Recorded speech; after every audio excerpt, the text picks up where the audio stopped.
भारत के दक्षिणी छोर पर बसा एक राज्य तमिलनाडु। यह सिर्फ मंदिरों और संस्कृति की भूमि नहीं, बल्कि राजनीति का ऐसा अखाड़ा है जहां हर चुनाव एक महाकाव्य की तरह लड़ा जाता है, जहां विचारधाराएं, नेताओं की विरासत और जनता की भावनाएं सब मिलकर तय करते हैं कि सत्ता की कुर्सी पर कौन बैठेगा। तमिलनाडु की राजनीति को समझने के लिए हमें लौटना होगा 1920 और 30 के दशक में, जब द्रविड़ आंदोलन शुरू हुआ। यह आंदोलन सिर्फ राजनीति नहीं था, यह आत्मसम्मान, जातिगत बराबरी और हिंदी थोपने के खिलाफ एक क्रांति थी। सीबोटेन अन्नादुरई, जिन्हें लोग अन्ना कहते थे, इस आंदोलन के सबसे बड़े चेहरे बने। उनकी विचारधारा से जन्मा डीएमके दल, जिसने तमिल राजनीति की दशकों तक दिशा तय की। अन्ना के बाद मैदान में आए दो दिग्गज।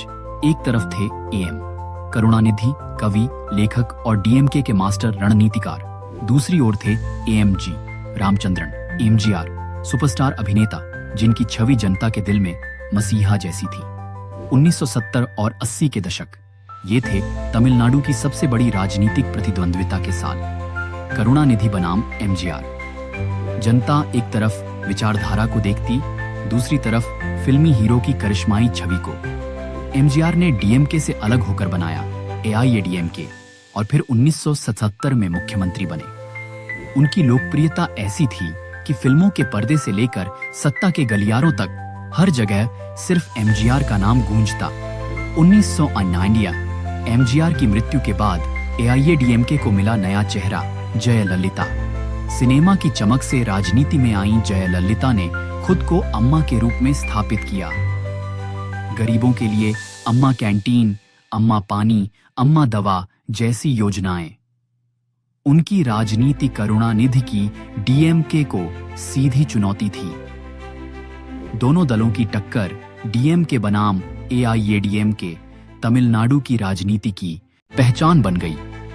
करुणानिधि ने अपने बेटे एमके स्टालिन को राजनीति में तैयार किया। लंबे समय तक विपक्ष में रहने के बाद स्टालिन धीरे धीरे जनता के बीच युवा नेता के तौर पर पहचाने जाने लगे। 2019 और 2021 के चुनावों ने स्टालिन को वह मुकाम दिया जिसकी नींव दशकों पहले उनके पिता ने रखी थी। आज स्टालिन तमिलनाडु के मुख्यमंत्री हैं और डीएमके फिर से सत्ता में है। अब सवाल है, 2026 के चुनाव से पहले तमिलनाडु की राजनीति किस मोड़ पर खड़ी है? डीएमके सरकार में होने का फायदा, लेकिन एंटी इनकम्बेंसी का खतरा भी। युवा वर्ग और शहरी मतदाता उनकी नीतियों से कितने संतुष्ट हैं, यही सबसे बड़ा सवाल है। एआईएडीएमके जयललिता की मृत्यु के बाद पार्टी बिखर गई। नेतृत्व संकट अब भी मौजूद है।